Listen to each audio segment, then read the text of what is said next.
If you are an adult struggling to learn blues guitar at an advanced age, there's one thing that will determine whether you are successful or not. It's not how much you practice, it's not who you listen to, it's not what kind of a guitar or amp you have. It's whether you have a cool hat. It's very important to always have a cool hat. 2, 3, 4.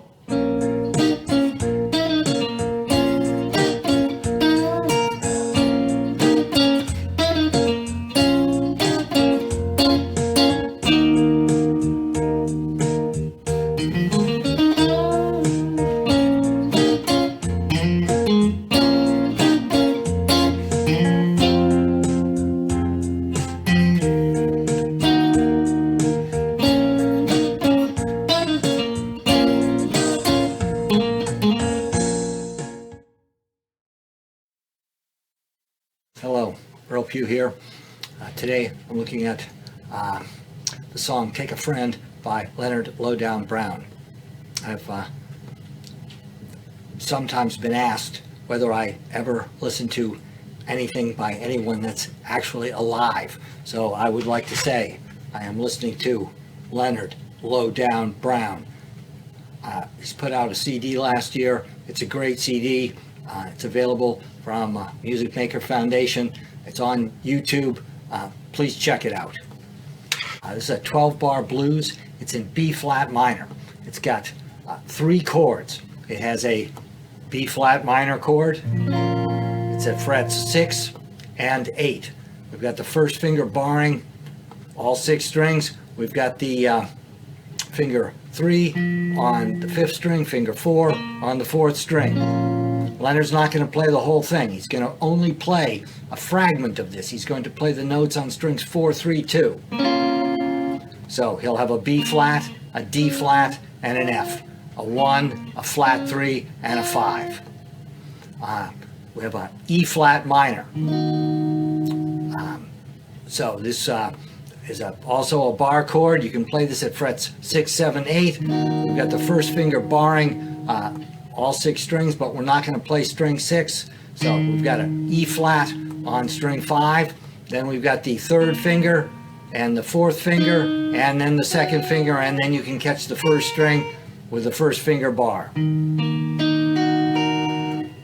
Leonard's only going to play the notes on strings 4, 3, 2. So we'll have a B flat, an E flat, and a G flat. So we'll have the 5 on the bottom, the root on string 3, and a flat 3 on string 2.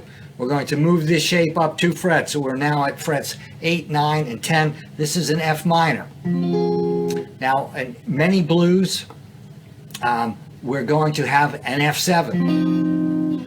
That would be sort of more typical, but he's using the F minor here. So all of the chords are minor chords. So, and once again, he's not going to play the full chord. He's going to play the notes on strings 4, 3, 2. So making great use of chord fragments here. This is a sort of a different texture than either playing a larger chord or playing single notes.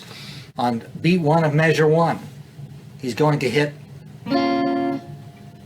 the chord, the B flat minor chord. On beat 1 of measure 2, he's going to hit the B flat minor chord. On beat 1 of measure 3, he's going to hit the B flat chord of the key, and on beat 1 of measure 4, he's going to hit that same B flat minor chord. We get to measure 5. On beat 1 of that measure, he is going to hit the E flat minor chord, but just that little fragment there.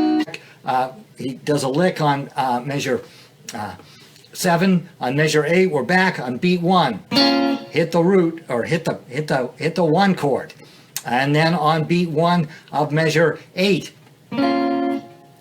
we hit the 1 chord. Now we're going up to the F minor. This is measure 9. On beat 1, he hits the chord. Now on measure 10, he waits.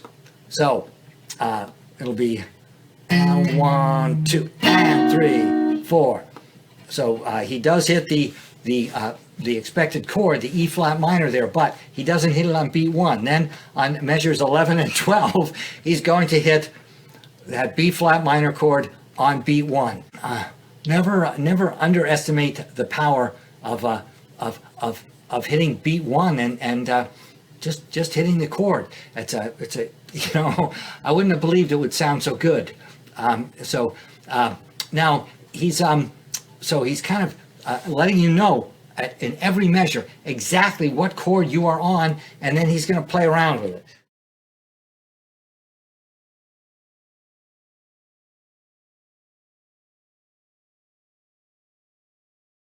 One, 2, 3, 4, 1 and 2 and so to get that cool sound, he flattens out that third finger, catches strings 2 and 3, and then he's going to hit that chord fragment, the chord on strings 2, 3, 4 on the and. So 3 and 4 and 1 and 2 and 3.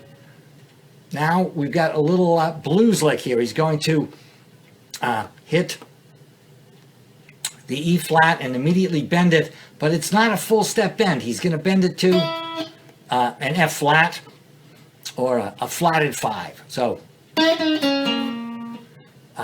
we have that bend, then he hits it unbend, then we get the first finger and then the third finger. So 3 and 4 and 1 and 2 and 3.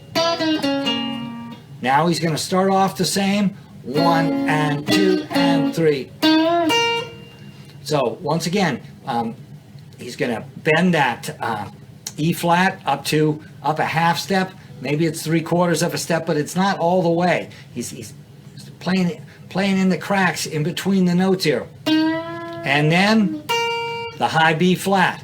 That next measure, do that. It starts with that same lick. 3, 4. Then it's that same lick that he did in measure 1. Bend the E flat up. Then hit it unbend, D flat, B flat.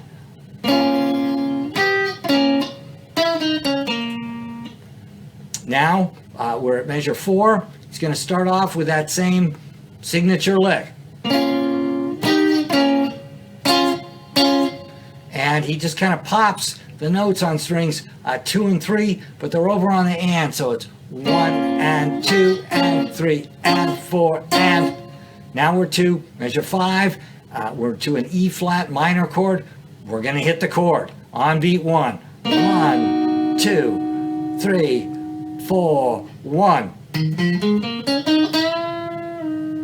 So now we're going to use the blues box. Or the minor pentatonic scale here. So he's just going to use the notes on strings 5, 4, 3. So we're going to have 16th notes, 1 E and a 2 E and a 3 and 4, and then he hits that, he bends it, and then he bends it back down. So it's a bend and release. 3, 4, 1, 2, 3, 4, 1. And now we're back to B flat minor, and he's going to start it with that signature lick.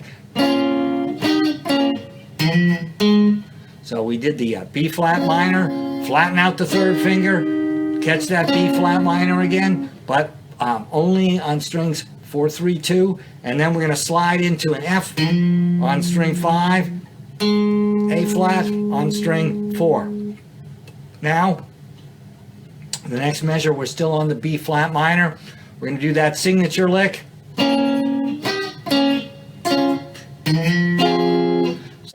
So he did the lick.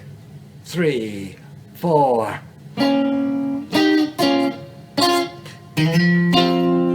So he cut just those 2 strings, and then he slid from E flat up to F. Then he caught the F minor chord on strings 4, 3, 2. So we had the C, an F, and an A flat.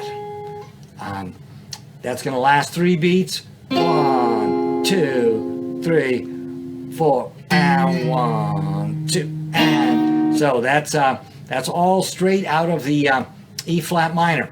He slid on the and of 4. 1, 2, 3, and 4, and 1, and 2, and 3, and 4. So the timing was different in that measure than it's been in the rest of the song. We didn't hit the chord on 1. So great contrast. And now we've got we're back to that signature lick. 3 and 4 and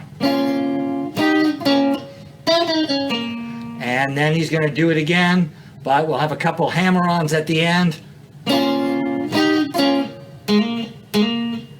So that was a hammer-on from A flat to B flat, and then A flat to B flat. And he's hitting those just after the beat. So he's playing just a little bit behind the beat here sometimes. So I thought this was a great example of effective use of repetition. He has this great lick, and so let's not throw that away. Let's get some mileage out of it. And so he used it 8 times in this song. He also used some long notes and some rests, and all of these things are great things to add to your playing. It's repetition and long notes and rests. This is a great example of really how to add some class to your playing. I got to meet Leonard briefly, and I have to say he plays like he is as a person. He was very gracious. He was very busy, and I'm sure that he probably didn't really want to talk to anybody, but he took a few minutes out of his time and was very nice and social, and it was really it was great to be able to meet him. So please give a listen to Leonard's recording of this tune, and really pay close attention to his attack on the strings, and also to his timing. Where is he right on the beat, or is he just a little before, or is he just a little after? This is really important to how this is going to sound. 2, 3, 4.